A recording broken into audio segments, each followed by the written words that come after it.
ñu leen di ziar di leen nuyu di leen jaajëfal di leen ndokkel ci fan yu tedd yi ñu jóge di ay bésu tabaski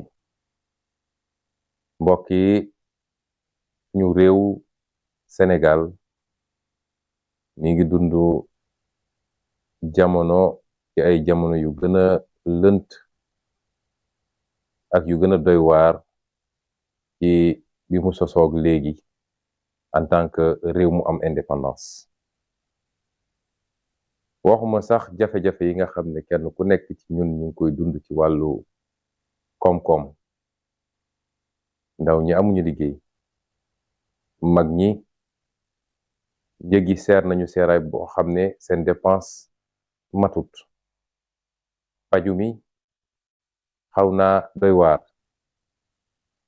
ak yeneen te loolu yépp dara waralu ko lu dul lajj gi nga xam ne ki ñu dénk réew mi diirub fukki at ak ñaar lajj na ko ci liggéey bi ndax njuumte gi mooy jàpp ni dem lépp xaalis bu bari boo xam ne suñuy sët ak sëtaat dinañ ko fay ngir tabax benn autorail wala tabax benn BRT wala tabax ay immeuble ak ay stade jàpp na ni loolu mooy koom-koom réew jamono joo xam ne mbay mi nërmelu na càmm gi nërmelu na géej gi jaay nañ ko ba napp amatul amuñu ay industrie yoo xam ne moo war a mën a transformer la ñuy liggéey te loolu mooy andi valeur ajoutée mooy yokk ci koom-koom waaye loolu it mooy tax ba ndaw ñi mën a am liggéey lajj googu mu lajj moo teg coono askan gi waaye bi gën a doy waar mooy jafe-jafe yi nga xam ne tey andi na njàqare ci sénégalais bu ne te mu lalu ci politique ñu fas yéene ci waxtaan ak yéen ci tuuti jafe-jafe yooyu nag dara waralu ko lu dul ki ñu dénk réew mi mu fàtte ni dañ ko dénk jàpp ni da ko donn wala lu mu jënd la cëpp marché muy moomeel ba tax nag dañ ko dénkee réew mi ba léegi ci fitna la Sénégal dëkk kuy sénégalais rek war nga nangu ni juróom-ñaari at yi li fi xew ci fitna boo dajalee li ñu doxoon diggante bi ba 2012 boo ko dajalee tollul noonu mai 68 événement 62 yi 88 93 2011 yooyu yëpp boo ko dajalee li fi xew ci fukki at ak ñaar yi moo ko gën a tar lan moo ko andi mooy benn dong ci 17 millions de sénégalais ñu dénk ko mu foog ni moom ku wax mu tëj ku wax mu dóor ku wax mu tiire bal ñu nga dee opposant bu yëngatu muy xaw koo ragal ne xaaral ma faagagal ko xaaral ma complot ko xaaral ma fexe nu ma koy yóbboo kaso lii rek moo andi fitna ci Sénégal gisin googu nag mu am lal ko ci coxor goo xam ne kuy sénégalais xam na ko ndax nit bu soxor boo ko gisee xam ko lal ko ci li tubaab di wax rancune mooy fayante diw daf ma contre faw rek ma faagagal ko moo xam homme d'affaires la moo xam sëriñu daara la moo xam ab sëriñ la wala ab étudiant la wala ab journaliste la képp ku ne man ànduma ak moom gis naa neneen rek mu ne tey ma rey la te loolu du màndargam jiit dafay yaatu di jéggale di jàllale loolu moo ñu andi ci lii ñu toll nii ba lan mooy conséquences yi mbokk yi lu mat juróom fukk ci ay bakkan ay gone yu ndaw a ndaw rot na fi diggante mars 2021 ak juin 2023 lim bi bari na de takku na benn bakkan rek bu rotee dafa mel ni àdduna yëpp lañu faat barki démb bu bakkan rotee ca France ka jiite France dafa génn wax ak waa France ca saasi la génn ñun de bii mujjee nii ñaar fukki bakkan ak juróom-ñeent ñoo rot ba léegi ki nga xam ne moo jiite réew mi taxawul jàkkaarloog askan wi wax ak askan wi massawu leen balu leen taxawul jàkkaarloog waajur yi jaale leen loolu mooy ñàkk a wekk sa askan ci jamono joo xam ne ma ngay dem ba Ukraine nga xam ne 8000 kilomètres d'ici ñu jox ko ay sondel mu naan day rendre hommage ña fa dee ca guerre ga naam lu baax la sax waaye nag balaa ngay laax jaay wax dëgg yàlla sa réew mii nga dëkk ñu jiital la mbir am nga génne alkaati yi ñu tiire ci kaw nit ñi ñaar fukki bakkan ak ñeent rot ci ba tey jii ñaar fukki fan ak juróom ñaar tegu na ci tey jii yeyoo yàbbi wax ak sa askan mu toog ba tey mu ne suba dina jàkkaarloog yéen pour wax ci mbirum politique ci war mbirum mandat loolu ñàkk a wekk sa askan weesuwut loolu li tubaab di wax mépris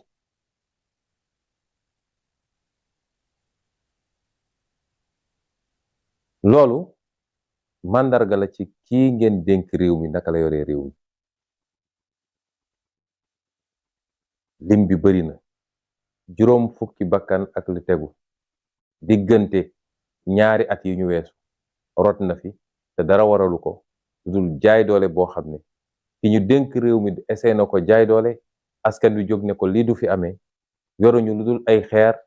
mu jël ay ngànnaay boom leen tiire seen kaw kon li dafa wane ni ñun amuñu président de la république ndax président Macron de bi mbir mi amee ci saa si la génn ne benn xale warul dee ci anam yu mel ni ba pare ci saa si procureur de la république bu uteeg ñii fi nekk nga xam ne procureur Macky Sall lañu li ñu ne Macky Sall dafa dem seeti dans les poubelles de la justice dafa dem seeti ci mbalitu justice bi pour tànn ci ñenn ñi mu seppi ñii mu jox leen procureur général ñii mu jox leen juge d'instruction pour ñu defal ko li mu bëgg waaye gis nga France ba mu fa amee ca saase la procureur jóg daal di jël dossier bi ñu jàpp alkaati bi tiire ne ko waroo woon tiire parce que xale boo xam ne yorul ngannaay yorul dara nga tiire ko loolu faute grave la daal di yóbbu ko mandat de dépôt noonu la réew di doxee ak nu matadi am syndicat magistrature bi bind communiqué boo xam ne yéen ñi gis ngeen ko lii su ma koy wax dama bëgg ñu gis la écart bi am diggante suñu réew nga xam ne dafa suufe ci démocratie ak réew yi nga xam ne doonte bokkuñu ak ñoom gëm-gëm sax waaye am nañu ay principe ay valeurs yu ñu gëm moo tax li ñu dese ci liggéey bari na kon maa ngi dellu jaalewaat mbokku xale yi nga xam ne seen bakkan rot na di leen wax ni bokk nañu ak yéen tiis bi bokk nañu ak yéen naqar gi ñu ngi ñaanal way dawli yàlla na yàlla xaare leen kër yu yaatu ya ci barzak yu sedd yi ubbil leen seen palanteer ñu jàkkaarloog seeni kër àjjana donte gëm naa ni looloo am ndax man dama gëm ni nañ leen faate daf leen setal wicc ci bàkkaar ñu dellu fekki seen boroom ci ni ñu juddoo woon ña leen faat nag ñoo yenu seen bàkkaar man lu ma gëm la waaye jullit ñaan la am kon ñu ngi ñaan yàlla xaare leen aljana ak këru barzak bu yaatu di leen wax ni bokk nañu yéen tiis bi ak naqar bi métti nañu ba fu métti yem waaye di leen wax ni seeni doom war ngeen am fierté ci ñoom ndax nañuy xoolee saaba ya ak nit ñu baax ñi daan xeex ngir dëgg bët boobu lañ leen war a xoole demuñu sàcc ñu tiire leen bal ñu dee defuñu lu ñu warul def waaye dañoo am gëm-gëm ci seen réew xam ni ñoom ñu war a xeex ngir seen réew baax ba faw mënoon nañu fàq jël gaal ne ñoo ngi dem Europe waaye dañu ne dañuy toog xeex fii suñu réew ndax réew mi lañu war a defar ba mu baax ñu toog fi séddoo wërsëg gi kon ku daanu ci loolu ngàcce gàllaama yow ki la daaneel moom moo des ak ay problème waaye di leen wax it ni amoon nañ yéene ñëw jaale si leen te dinañ ko def ndax jaay doole gi nga xam ne moom la ñuy jaay doole ba tëj suñu koñ ne kenn du génn te teguñu ko fenn moo ñu tere ñëw pour le moment waaye niñ ko defoon ci 2021 kenn ku nekk am nañu yéene sol suñu daal ñëw ba ci kër ga jaale la massawu la bokk ak yow naqar gi rax ci dool it ni bu ñu nekkoon ci réew mu normal famille bu nekk boo xam ne tey teg nañ ko lorange bi nguur gi dafa waroon a jël ndàmpaay gu duuf gu duun teg ko sa loxo naam remplacé wul bakkan bi nga ñàkk waaye diine gi ñu gëm sax ñun diine yi ñu gëm bokk dafa ne ku rey te tey ko ne maa tey rey kooku dafa am fu ñu war a jaar ak moom ki nga xam ne nag teyu ko ba léegi teggee ko carrément dafa war a jël ndàmpaay gu muy jox famille ñi nga xam ne ñoo ñàkkale kon noonu la état bi waroon def waaye état goo xam ne coxora ko lal jàpp na ni liy xoqatal xale yi mooy ñu ne leen ñaw gis ngeen ku fi génn ñu rey ko te du mujj fenn te foofu la naxee boppam yàgg-yàgg nag bu soobee yàlla état bi en tout cas nun bu ñu yàlla may ñu yegg fi ñu war a yegg état bi képp koo xam ne lor nañ la ci ñu mel anam gu mel nii dina la jox ndàmpaay goo xam ne doonte remplacé wul li fi jóge waaye dina wàññi naqar gi ak coono gi mbokk yi bu ma waxee ci ñi nga xam ne seen bakkan faat nañ ko ci caaxaan ndax di lépp caaxaan na ko andi caaxaan goo xam ne moom président Macky Sall ci boppam moo nekk ci gannaaw moo ko suuxat ndax dossier judiciaire yi yëpp liñ leen doon bañal moo waxoon leen ko keroog may nekk Ziguinchor mooy lii ñoom xam nañ ni du dëgg moom Macky Sall xam na jot na rapport de gendarmerie bu ko ne lii du dëgg déglu na audio yi génn yëpp mu xam ne lii du dëgg waaye bëgg a faagaagal Ousmane Sonko te dama bëgg nag wax Sénégalais li tax Macky Sall kut ka kut mu ne il faut ma fexeel Ousmane Sonko parce que diggante mag man dafa mujj jëm ci mbañeel man bëgg ma di wax ci nit sax waaye nag Sénégal fi mu toll nii ku ko bëgg ku ko bañ li ëpp ci problème yi mu ngi tënku ci diggante ñaari jëmm yooyu kon il faut ñu wax ko man duma yoruma jikko mii kër mooy su ma toogee ne du ma tudd diw du ma wax ak moom te saa su ma toog wéetee maa ngi fexe nu ma ko rendee di yónnee ay nit ci télé yi pour ñu saaga ko di manipuler ay juge pour ñu tëj ko kaso di complot ci moom déedéet man su may wax ci nit dama koy wax mu dégg du ma ko jëw ndax gannaaw yàlla amul ku ma ragal kon relation boobu dafa dem ba ci côté moom dafa mujj jur mbañeel xam ngeen li tax mbañeel googu mooy président Macky Sall dafa jàpp ni méthode bi mu utiliser woon ba tey ku wax mu tëj ku wax mu dóor adversaire politique bu ko jaaxal mu faagaagal la yàlla dafa def bu mu yegsee ci sama jëmm ji la askanu Sénégal yëpp taxaw ne ko lii du fi amee foofu la lajjee ba tey ji loolu nag moo ko métti toujours damay wax sénégalais yi ni combat bii du combat wu Ousmane Sonko am na ñuy def njuumte boobu jàpp ni mbirum Ousmane Sonko la nee nañu sax dañ naan man 3e mandat bi mooy sama xeex waaye leen sama new ci déedéet bu dut woon Ousmane Sonko ak ñi ànd ak moom ci askan wi taxaw jàkkaarloog Macky Sall depuis mars 2021 kon jamono ji ñu toog kenn du toog ñu naan ragal na déclarer 3e candidature ak ragalu lu ko neex lay def ci réew mi loolu ku ko nangoo ko nangut moo am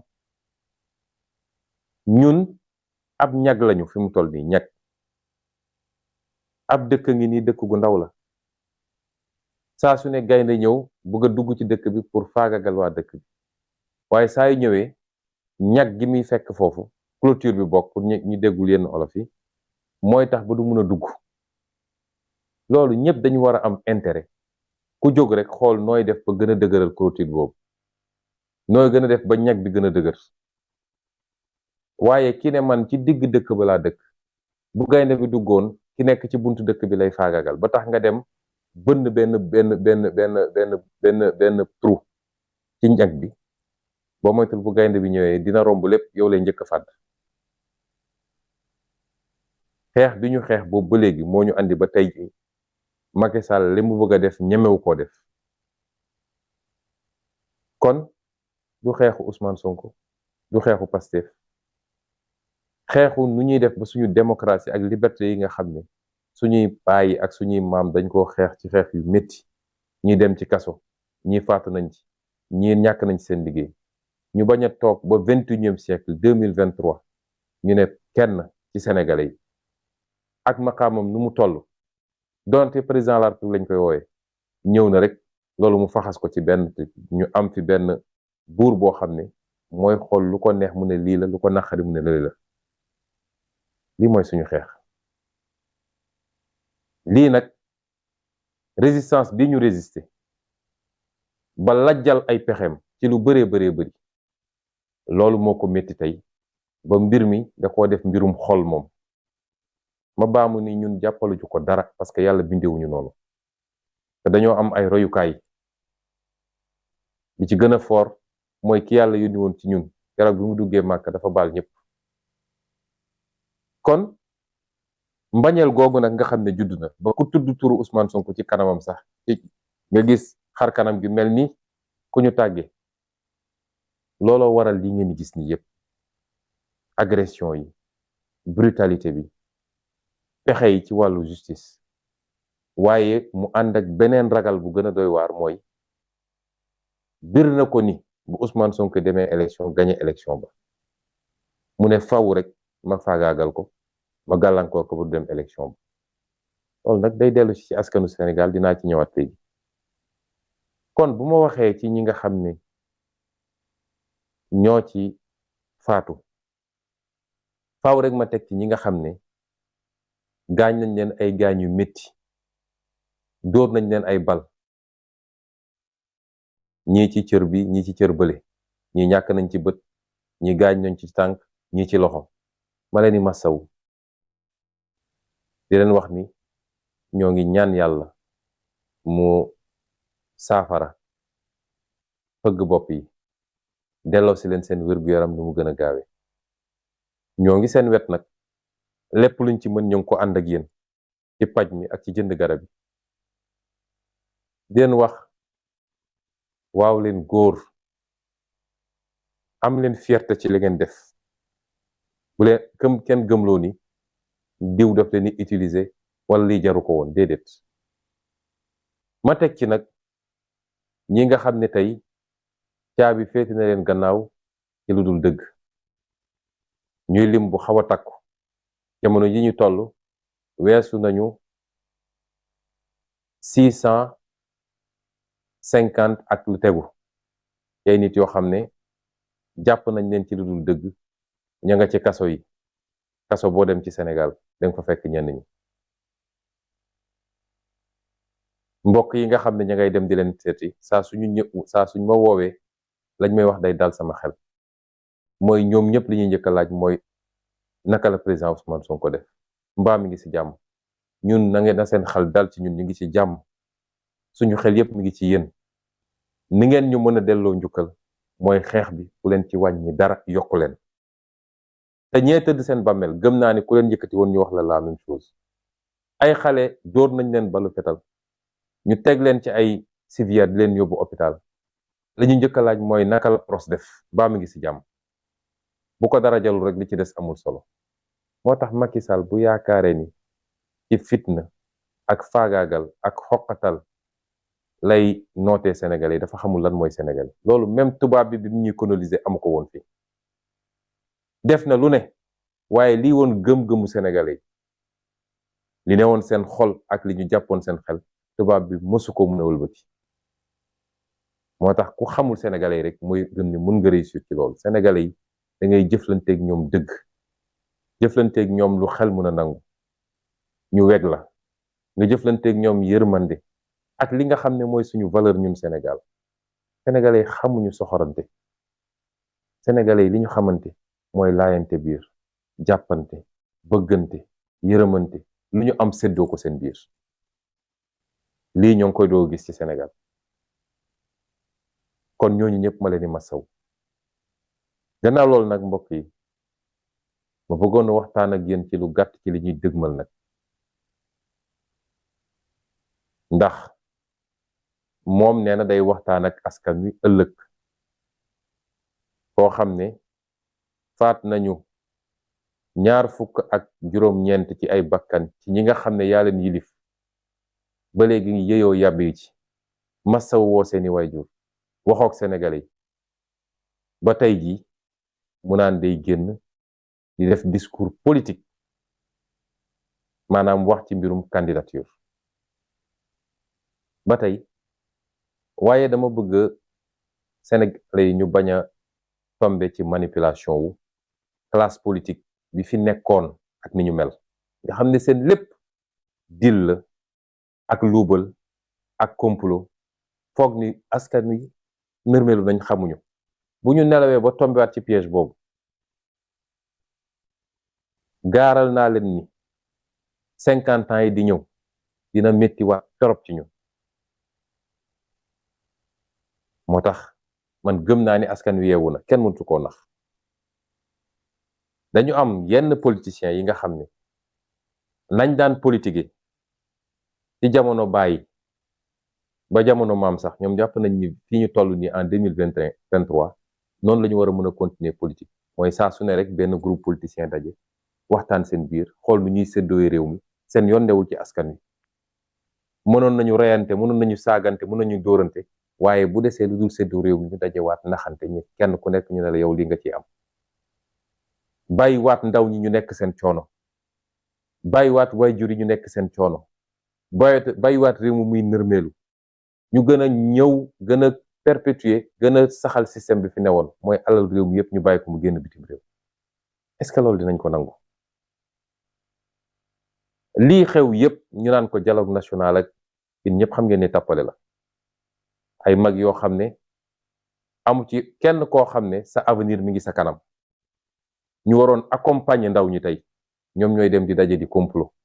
ban ndaw ngeen gis foofu ci dialogue national bi pourtant téeméer boo jël ci réew mi juróom ñaar fukk yi ay ndaw lañu est-ce que ndaw ñi di ngeen d'accord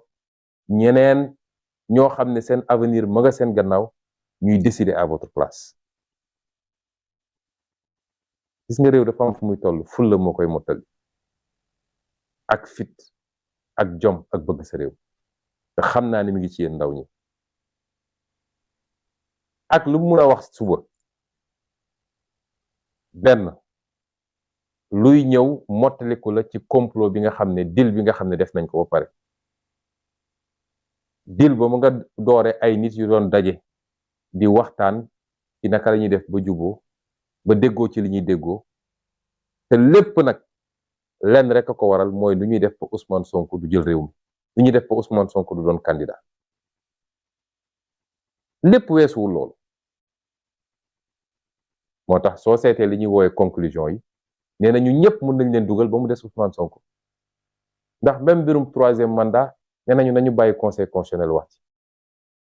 ñeneen ña nañ leen gracier nañ leen ba pare sax léegi nañu modifier benn article rek ne léegi ku ñu gracier mun nga bokk loolu mooy ne ñëpp bokk ba mu des Ousmane Sonko est-ce que askanu Sénégal dina nangu loolu ay mag ñu dem toog di complot contre benn nit boo xam ne sàccul fenul reyul violewul waxtaan ak askan wi ci programme ak ci xel ba li ëpp ci askan wi jàpp ni kii bu toogee réew mi soppi ay nit dem daje ne ñun ñoo koy tere nit ñoo xam ne matuñu 0,01% de la population est-ce que war nañ koo nangu ñu au nom de quoi premier acte bi mooy woon daje ci ay daje yoo xam ne rencontre secrète la mooy les fameuses rencontres de minuit ku nekk di raser mur yi ñi dem Mermoz ñi dem Palais ñi recevoir ay émissaires ñu waxtaan ba tënk li ñuy tënk ñu ne léegi loolu naka lañ koy formaliser naka la ñuy def ba génne ko ci peuple bi ba du niroog dir ñu ne nañ dem def dialogue national bu ko defee ñu ne ñëpp daje nañu waxtaan nañu déggoo nañu li loolu mooy woon deuxième partie bi troisième partie bi mooy lii président de la république ne léegi comme loolu yëpp am na dinaa génn nag wax ak askan wi dinaa dellu si wax bi léegi quatrième partie bi mooy doon ci fan yu néew di ngeen gis ñu convoqué assemblée nationale d'urgence, procédure d'urgence, gaaw leen génn lii dafa yàkkamti pour la ñu tënk ñoom ci seen deal ñu voté ko rapidement assemblée nationale. comme am nañu majorité boo leen boolee ñoom ñu bokk deal bi yépp am nañu majorité, peut-être mat nañu léegi 75% assemblée bi, ñu dem gaaw voté loolu ne waaw institution yi marché na, assemblée voté na, pouvoir exécutif proposé na, assemblée voté, kon daal fii amul dara lu ñu fi wax. lii moo nekk di am fi mu toll nii. nee na nag ëllëg day wax ak yéen, wax gi ñaar la mun a doon. ma bëgg nag ñu bañ a tomber ci piège bi, moo tax may waxtaan ak yéen tey jii. ñu bëri dañ ma noon bàyyil ba mu wax nga doog a wax, man leen déedéet. man li ma bëgg a wax askan wi il faut mu jiitu ba nga xam ne lu mun a wax ëllëg du bett kenn. ñaar yi mun a wax benn ci ñaar yi la mun a wax. imma mu ne candidat la wala mu ne duma candidat. imma mu ne candidat la wala mu ne duma candidat. bu dee nag dafa ne candidat la, suñ koy jàngat delloo ko ci dil ba mooy ñoom ñëpp dëppoo nañu ni ñoom ñëpp war nañoo mën a nekk candidat ba mu des mennum Ousmane Sonko. parce que du Macky Sall rek moo ragal candidature Ousmane Sonko de. bëri na ñoo xam ne bëgg nañu yóotu réew mi wala yàgg nañ koo yóotu te yàlla xam nañ ni dayo bi Ousmane Sonko am tey ci politique yàlla mayu leen ko. ñu jàpp ni bu Ousmane Sonko demee amuñu benn chance. ñooñu dañoo bokk bëgg-bëgg ak Macky Sall. kon muy firndeel benn parti ci deal bi mooy ñun ñëpp mën nañoo dem ba mu des kenn ci ay complot ci tappale. ñaareel bi mooy mu ne man duma candidat te nañ ko sóoraale lu mën a nekk la. ko am seetlu di nga ko boole ci possibilité yi moo xam 50% la wala 40% la wala 70% la, waaye lu mën a nekk la. loolu it soo ko delloowee ci deal bi ci complot bi la muy firnde mooy wala liñ ciy jublu mooy dina ne man su ma nekkee candidat boo matul réew mi dina métti trop te bitim réew yëpp ngi ma teg bët. gis ngeen li xew barki démb parlement européen ba ma yónnee ndawam soosu mu dem di nar ay nar yu kenn xamul. waaw ay terroriste ñooyu Sonko ay nangam tubaabee toroxal ko fa toroxal bu doy waar. waaye bokk na ci li ko tubaab bi wax mooy waxu 3e mandat boobu nga xam ne waroon na leer bu yàgg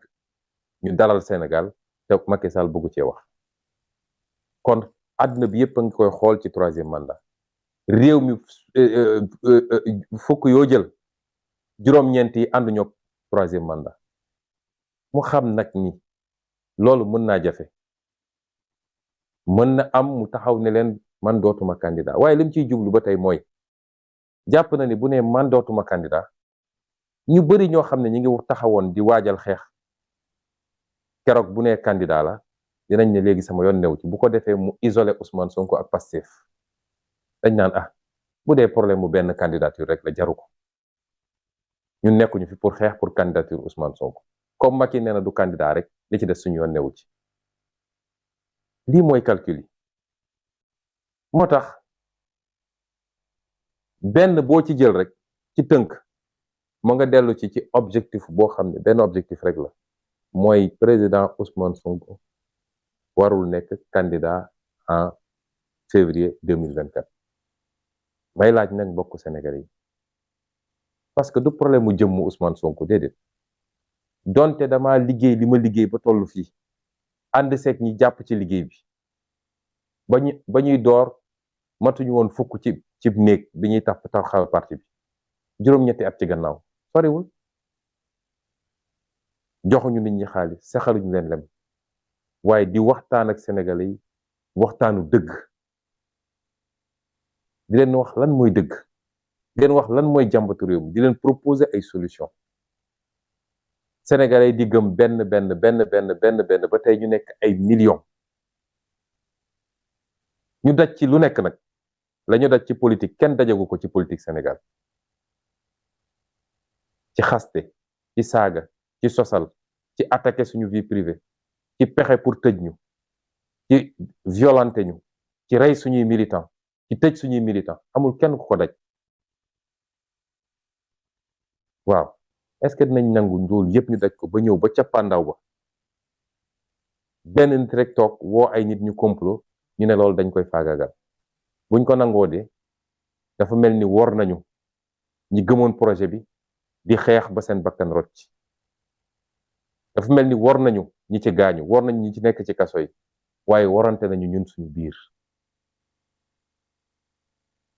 du jëmm Ousmane Sonko dañu yàgg wax ni ñun projet la ñu gëm mais du nit mais dafa am loo xam ne combat de principe la bu ñu nangoo Macky Sall mën a jóg ne man may tànn ku ma neex waaye du askanu Sénégal mooy tànn bu yóbboo ëllëg bu xëyee ne maa ngi tas parti bi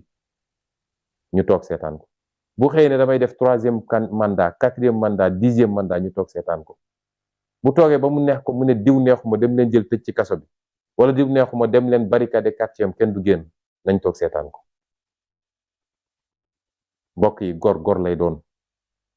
gor day judd ci gor màgg ci ngor dee ci ngor waaye gor mënul doon gor lundi mardi mu nekk jaam mercredi mu dellu soit nekk gor loolu mënul ne man nag gëm naa ni askanu Sénégal askanu gor la ca ëpp ci askan wi gor lañu amul benn peuple boo xam ne lépp maase waaye man gëm naa ni li ëpp ci askan wi ay gor lañu ñu yar leen ci ay principe yoo xam ne dañoo judd di ko dégg ba tey jii jom fulla fayda kersa kóllëre ak yeneen loolu mooy Sénégal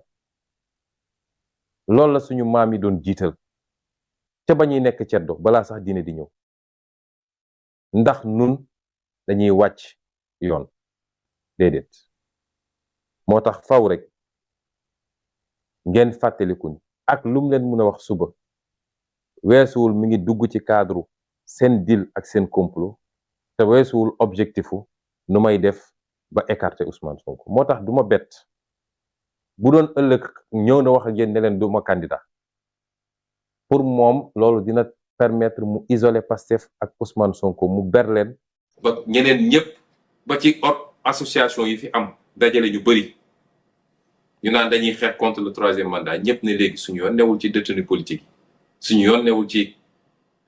naka la ñu def ba écarter Ousmane Sonko ci candidature bi suñu yoon newul ci nit ñi ñu rey ñun daal comme pour Macky nekkul candidat rek ñun ñu ngi dem tool da ngeen ci bàyyi xel loolu mooy objectif moo tax du ma bettit immédiatement après mu relancer la machine judiciaire soo gisee ba léegi mu barricade koñ bi bu defee loolu jàpp na ni am na lenn ci sénégalais yoo xam ne anesthésié na leen mooy pikiir na leen pikiiru nelaw ba ña ngay nelaw mu ne gars yi dem leen tegal ma loxo ci Ousmane Sonko loolu tax ba léegi ñu barricade koñ bi may wax sénégalais yi nag ni Macky Sall mënumaa jàpp parce que ñu bëri ngi laaj question boobu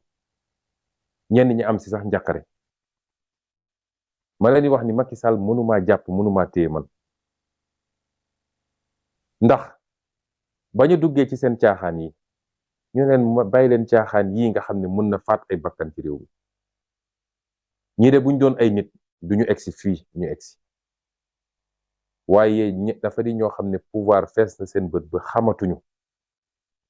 bu ñu jógee bugg a wane ni ay jullit yu mag lañu yow noo mu ne dem aji màkka ñibbi si démb ñëw taxaw dajale say maire ne leen dem leen ut ay milice pour xeex ak xale yi ci koo xam ne président de la république nga xanaa kay ku jóge màkk ak jamono yi ñu toll muy feet nga jiite Sénégal yépp waroon nga xool neneen nooy waxee askan wi dul naan leen dem leen rey nit ñi dem leen xeex ak nit ñi dem leen dóor nit ñi waaye bi ñu defee seeni complot dem ut seen juge muy Issa Ndiaye boobu nga xam ne nee nañ ma jarbaat la ci ki nga xam ne moo gën a tar ci ñu wër Macky Sall ci naan ko dóoral ak reyal jëlee ko usuy ñetti weer balaa procès bi mu ñëw ñu njëkk koo dugal ci dossier bi ma seqoon ak Mame Mbaye Niang dossier diffamation moom dong ci ñetti juge yi fa ne woon moo doon naan moom dafa bëgg ñu tëj ma peine d'emprisonnement weer ak genn wàll ñu dugalaat ko ci beneen dossier def ko sax président composition ba dafa ne loolu justice la mu def loo xam ne dafa mujj sax tuutil Sénégal ci àdduna bi yëpp ñëpp gis ko nga ne nit ki dafa siif dafa yoroon gànnaay di menacer ñu dem nit ki teewul avocat teewul amoo benn preuve bu mun a firndeel loolu nga ne loolu defu ko ba pare dem inventé leneen ba di fen ngeen jéggal ma ci kàddu Issa Ndiaye dafa fen ndax li mu wax loo docteur Alfousseyni Gaye waxu ko ba kooku bind communiqué ne moom musul wax loolu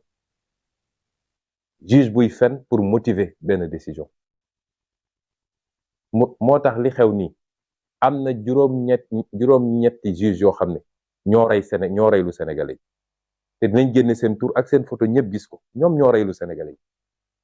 dañuy wax justice y a 465 magistrats wala lu ko ëpp waaye boo seetee yenn poste yi dañuy seppe ay nit yoo xam ne dañuy dem wër li yées ci magistrature teg leen foofu pour defloo leen léeg-léeg sax ñu xaw a tooñ magistrat yëpp waaye bi ñu demee def li ñuy def ba pare nee nañ dañ maa jugé par contumace ma leeral Sénégalais ni contumace mooy koo xam ne dañ koo jiñ ne moo def ñu wër ko àdduna bi yëpp gisuñu ko kenn xamul fu mu nekk ñu ne kon danañ ko jugé ca ba mu fi nekkul waaye jugement boobu c'est pour rek parce que ci wàllu yoon dafa am lu ñuy wax prescription mooy bu ñu toogee ab diir bu ñu nee diw def na lii ñu toog ab diir jugé wuñu ko day ñaan loolu mënatuñ ko ci toppee ñu ne pour loolu bañ a am nag ki ñu wër fu ne gisuñu ko dinañ ko atte ndiggandiku la daanaka presque mbokk yéen ñëpp xam ngeen bi ñuy def seen jugement man dawuma génnuma réew mi maa ngi woon fii ci biir réew mi ñoom ñëpp xam nañ ci ma nekkoon may génn def samay déclaration kon contumace waruloon mën a am te loo xam ne nee nga contumace la waaye peine bi nga mujj prononcé du peine criminelle peine correctionnelle sax la pour wane rek ñoom ni ñu jaxasoowee waaye li gën a am solo yoon dafa ne article 341 code de procédure civile dafa ne nit bi nga xam ne dañ koo àtte ci contumace déglu leen ma bu baax de dafa am solo nit bi nga xam ne dañ ko àtte ci contumace mooy neewu fi gisuñu ko ñu ne àtte nañ ko te ba jamono jëm fi nekkul saa su mu feeñaatee saa suñu doxee ba mu génnaat moo xam moo ñëwal boppam ne leen maa ngi nii wala moo xam ñoom ñoo dem ba gis ko teg ko loxo yoon dafa ne immédiatement à la seconde près jugement boobu nul na jugement boobu amatul jaas na kon jugement boo xam ne nul na su dee dafa condamné woon nit ne kii war nañ koo tëj benn at wala ñaari at wala juróomi at condamnation boobu day annulé ci saa si amatul existeetul kon mënoo koo jàpp la ca des kay mooy nga bàyyi ko mu ñibbi këram nga xool yow kañ ngay programmer waat sa procès moo tax may wax ak sénégalais yi Macky Sall bu dee jàpp day am bu ñu ne procureur moo jàpp de Macky Sall mooy joxe ndigal ji moom mooy joxe ndigal ne dem leen jàpp Ousmane Sonko ku xam justice xam ni procureur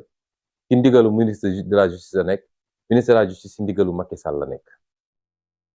kon bu jógoon tey ne mi ngi ñëw jàpp Ousmane Sonko xam leen ni Macky Sall moo ko santaane waaye bu ko defoon tey bu dee 8 heures la ma jàppul 10 heures war na maa fekkaat sama kër ndax amul base pour jàpp ma amul fu mu ko teg ci yoon pour mun maa jàpp benn fan sax waxuma laa mu naan daf may jàpp ay fan yoon li mu wax dafa jugement ba c'est anéanti nul na dañu war a reprendre comme fi ñu commencé fi ñu tolloon foofu la ñu war a reprendre mooy juge d'instruction def na ordonnance de renvoi man maa ngi contrôle judiciaire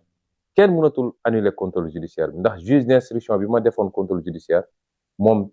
dossier bi nangu nañ ko ci loxoom keroog bu mu defee ordonnance de renvoi procureur de la république mënul délivrer mandat de dépôt contre moom étape bi ñu toll président tribunal rek moo mën bu ñu demee ba jàpp date ne procès bi bés sàngam la yoon dafa ne nu mu tuuti ñetti fan balaa procès bi ki ñu accusé dafa war a ñëw présenté wu bu ñëwee présenté wu nag te la président tribunal ne léegi dama koy bàyyi mu dem këram tranquillement bésu procès bi mu ñëw ñu àtte ko wala dama koy téye ba procès bi jeex bu dee condamné wuñ ko mu ñibbi loolu nag nañ ko def saa su leen neexee ndax procès bi bis buñ ko ubbiwaatee du procès Ousmane Sonko de procès comploteurs yi la dinañu xam lan la ci Macky Sall def lan la ci Mamour Diallo def lan la ci maître Gabisso def lan la ci keneen ak keneen def ndax procès boo xam ne tegoo fa tànk sax ñu setal la ba di inventé leneen keroog bu ñuy taxawaat samay avocat yëpp taxaw ma taxaw di ngeen xam ni sàcc ndënd yomb na lool waaye foo koy tëggee moo jafe kon bis bu ñu nee jàpp nañu Ousmane Sonko te bàyyiwuñu ko ca saasa maa ngi woo askan wi yëpp ñu jóg nañ ko defee woon mars 2021 bañ ma jàppee te teguñu ko ci yoon nañ ko defee ci juin bi ne askan wi yëpp jóg te bii paa nag bu ñuy jóg waxoon naa leen ko keroog ci meeting Parcelles Assainies ba te gëm naa ni ci yoon boobu la ñu nekk bii paa bu ñuy jóg nañu jeexal xeex bi benn yoon parce que mënuñu 6 mois yu nekk 1 an bu nekk mu def li muy def ñu génn ñu faat ci nangami bakkan gaañ ci nangami bakkan ñu demaat toog déedéet bii paa day métti benn yoon rek loolu man maa ko wax muy droit bi nga xam ne peuple bi nga xam ne ñu ngi koy teg lu dul yoon constitution ne peuple boobu am na droit résister résistance boobu laa leen di woo te nag bu leen ci am lu ngeen di ragal ndax lii weesu lii am ci weer wi ñu nekk weer wi ñu génn muy weeru juin jàngat yu bari lañ ci war a jàngat may dalal xelu sénégalais yépp rawatina ndaw ñi Macky Sall amatul sañ-sañ li muy def discours dajale ay maire di wax loolu foofu la koy waxee de maire yooyu Macky Sall ngi leen di dugal ci loo xam ne day dem bàyyi leen fi ak seeni problème te xam ngeen ni attanu leen ko ndax fu commune bu ngeen jë ndaw ñi fa nekk ñëpp ñun lañu àndal xam ngeen ni mënu leen xeex ak ndaw ñi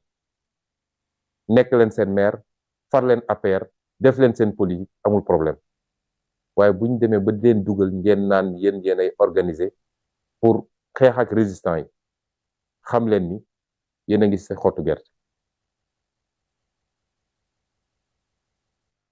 résistance lañu woote te su ma amoon terme bu gën a fort gatsa sax dinaa ko utiliser bii pa bu leen kenn gëm loo woy ñii ñooy nitu fitna ñi président de la république bu dajale ay nit palais ne leen dem leen préparer ut ay milice xeex ak xale yi waxoo police maintenir l'ordre waxoo gendarmerie maintenir l'ordre waaye ay nit ngay dajale gannaaw bi nga génnee fi ay milice ñëpp gis ko kon Sénégal yëpp xam nañ fi violence bi nekk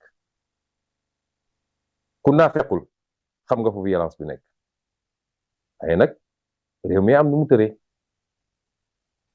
kon nañu waajal suñu bopp ni ñu ko yàlla sante waajal leen seen bopp lu ngeen mën ci doole mastataatum lu ngeen mën ci doole kuwa bu leen ragalati parce que li fi xew àdduna bi yëpp da koo gis àdduna bi yëpp dankaafu Macky Sall àdduna bi yëpp laaj ko ay compte ne ko noo mu ne génn ay milice ñëpp gis vidéo yi ay milice privé ñuy tiire ci kaw sénégalais yi moo tax milice dootul génn fi man maa leen ko wax mun na toog pale di funki di wax waaye milice dootul génn Sénégal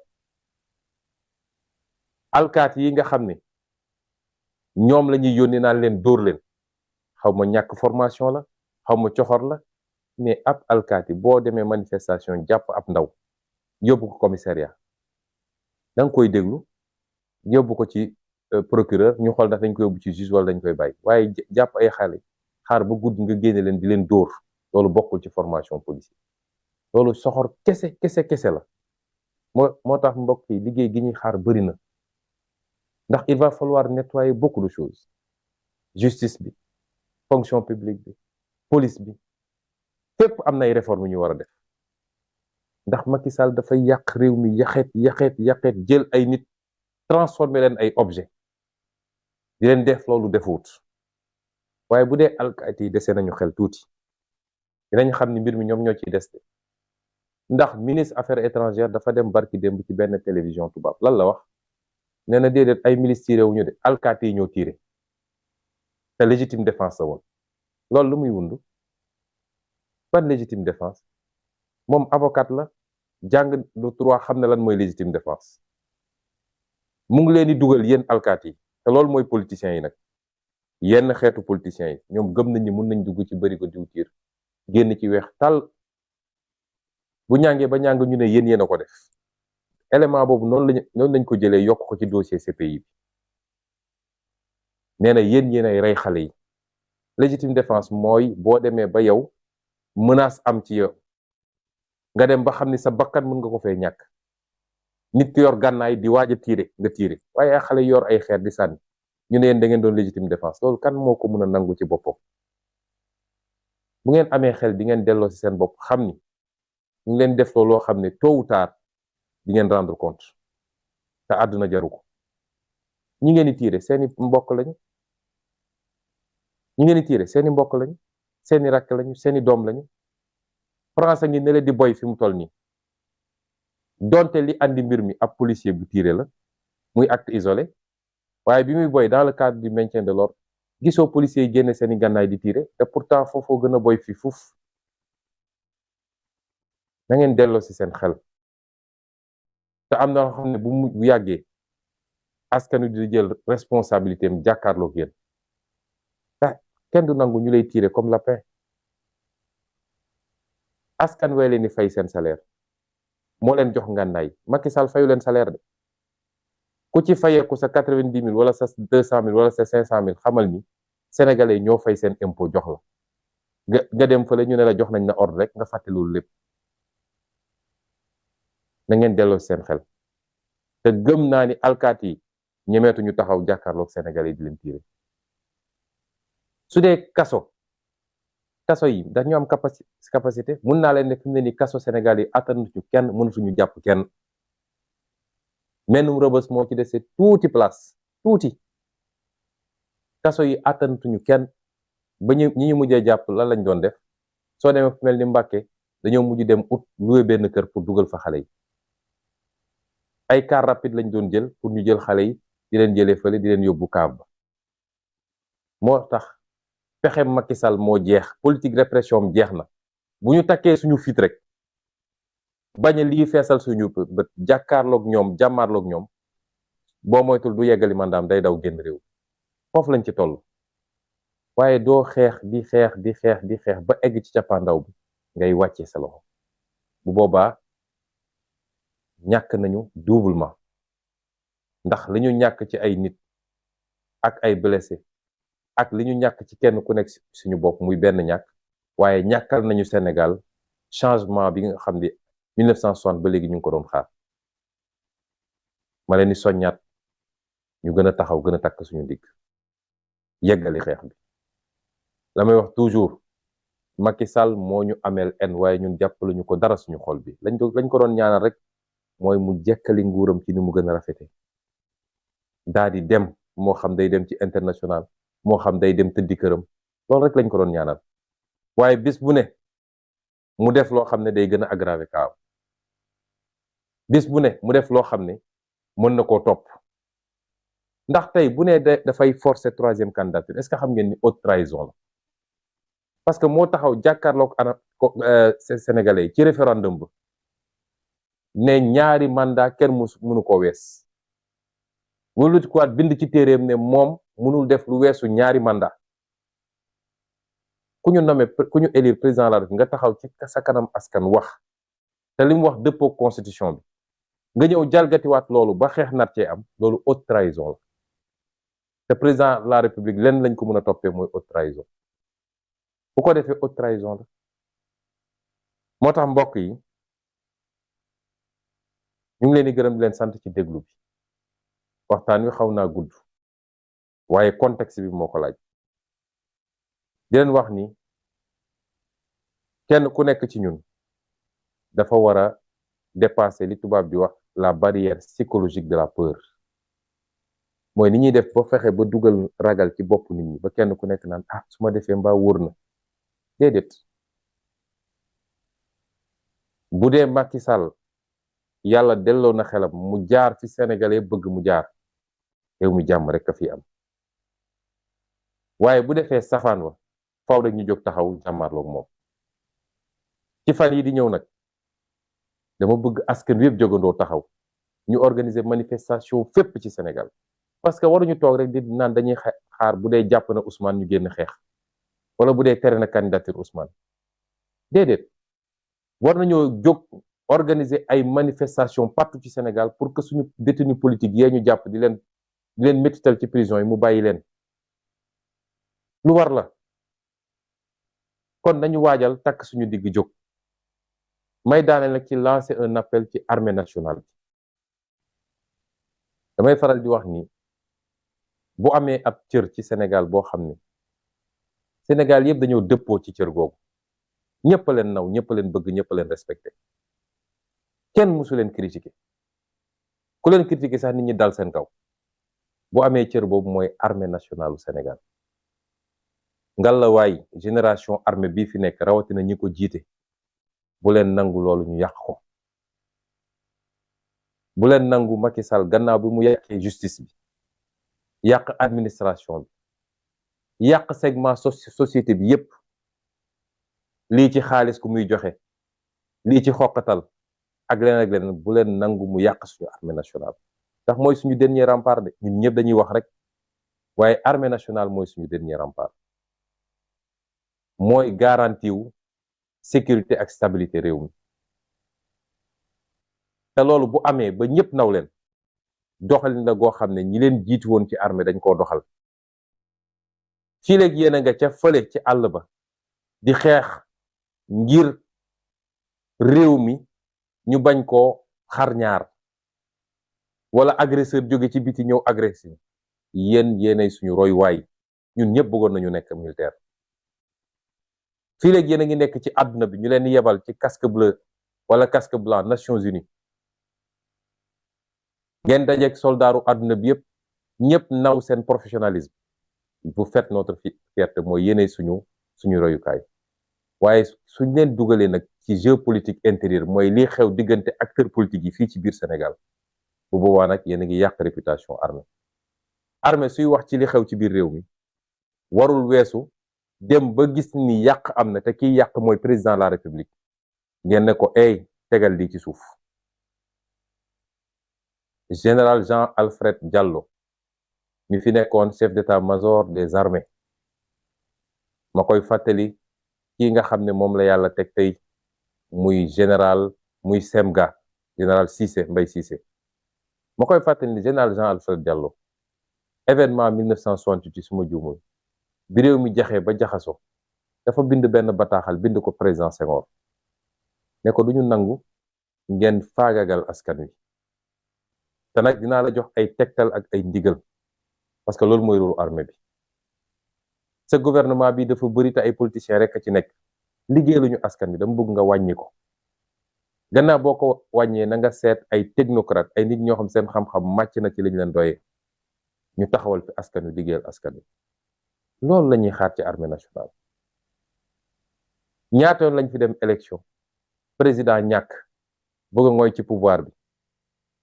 am na ñu ko bind ci ay téere kilifa armée woo ko ne ko déet mënul ne ñàkk nga dellool pouvoir bi dem sa yoon loolu la ñuy xaar ci armée donc armée li ñu seetlu mooy ci jamono ji ñun ne saa su réew mi yëngatoo tuuti rek ñu génne armée bi char de combat yi fu ne bu dee xoqatal askan wi ba ñu tiit dellu toog fi ñu nekkoon lañ ci jublu loolu du róoru armée tey France a ngi jaxasoo mais gisoo armée génn États-Unis day am ay yëngu doo gis armée génn ci am réew souveraineté bi sañ-sañ bi askan wi rek moo ko moom bu dee askan dem na ba jàpp ni kii fi nekk liggéeyalu ko waaye sax li gën a garaaw ma ngay dal ci kawam di ko faagagal askan googu jóg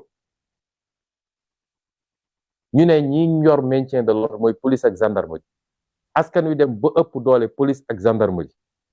bu dee askan woowu dafay dox dem palais sax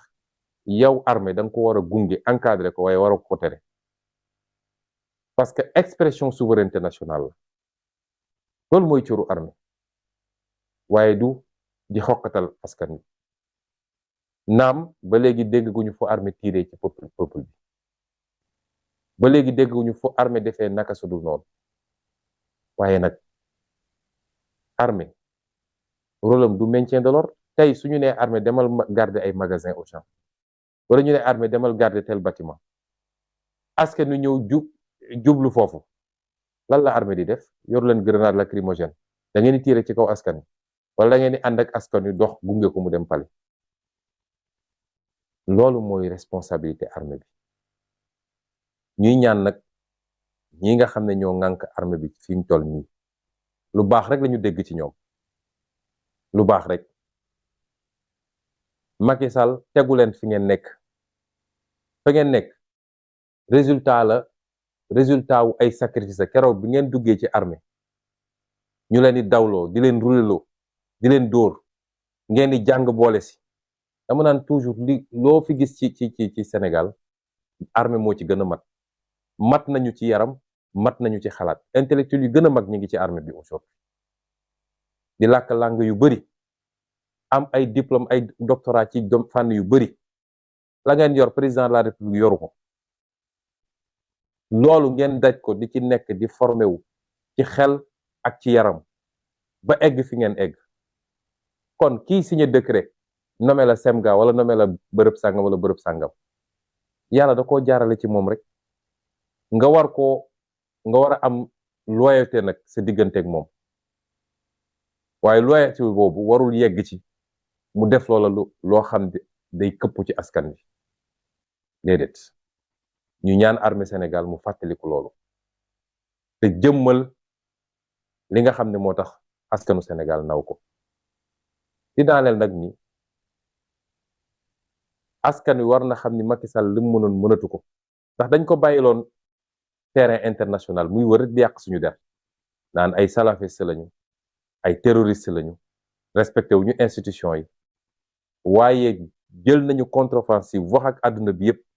média internationaux yi ñëw wone li xew Sénégal ba gis ngeen tey fu ñu dem ñu ne leen yéen waxu leen dëgg waaye rax si dolli ñu déposé plainte CPI plainte boobu nag moo leen tiital plainte bi du sama plainte man plainte famille victime yi la waaye ñun encouragé nañu bu baax pour nit ñi déposer plainte di féliciter Juan Branco ci liggéey bi mu def ak ñi liggéey ak moom yépp plainte boobu moo leen tere nelaw te tey ku ñu dóor bal wala ku ñu xosi dóor bal sax bëri na ku ñu xosi sax tey dañuy jël dossier bu boole ko ci yokkaat ko ci plainte CPI bi dama ne mag lu muy wax di ko wax rek dëgg la ci moom suñu demee ba bésum tabaski amuñu lu ñuy wax lu dul CPI yow nga dem aji màkk ñibbisi dajale ñi ni pare amoo looy wax lu dul CPI waaw su leen neexee sax nañ dem CPI jaaxal na leen te commencement kese la ndax yemuñu ci CPI kon bu kenn ragal ci Sénégal bu taxaw jotee nañu taxaw ëllëg bu Macky Sall jógee ne maa ngi jàpp ci Ousmane Sonko ci lu dul dëgg tee ko ñaari fan ñetti fan ci lu dul dëgg na askan wi yëpp jóg bu ne damay forcer troisième mandat na askan wi yëpp jóg waaye war nañu jóg taxaw ngir suñuy détenu politique ñu bako ndax buñ ko defulit day continuer de saa su ne day xëy rek jàpp kii soxlaatul sax am lay pour jàpp nit ñi lii laa bëggoon waxtaan ak yéen di leen gërëm di leen sant di leen wax nag ni suñu destin mi ngi suñu loxo de suñu destin yàlla deseluñu dara yàlla bu namee ab mbir day dajale condition yi waaye yow yaay mottali yàlla du soppi cim réew du waa réew mu bëggul soppi ci seen bopp loolu aaya la juróom ñaari weer moo des pour ñu jël suñu destin en main defar réew mi ba ñëpp ne ñun xalaatuñu woon ni réew mi mun na mel nii àdduna bi yëpp diñu jox xool comme exemple ci wàllu développement ci wàllu jikko ci wàllu respecter alalu mbooloo ci wàllu défendre suñuy intérêt réew ak beneen ak beneen ak beneen ñoo ngi leen di gërëm di leen sant ndax am naa yaqin ni peuple sénégalais bi du rendez-vous bi asalaamualeykum wa rahmatullah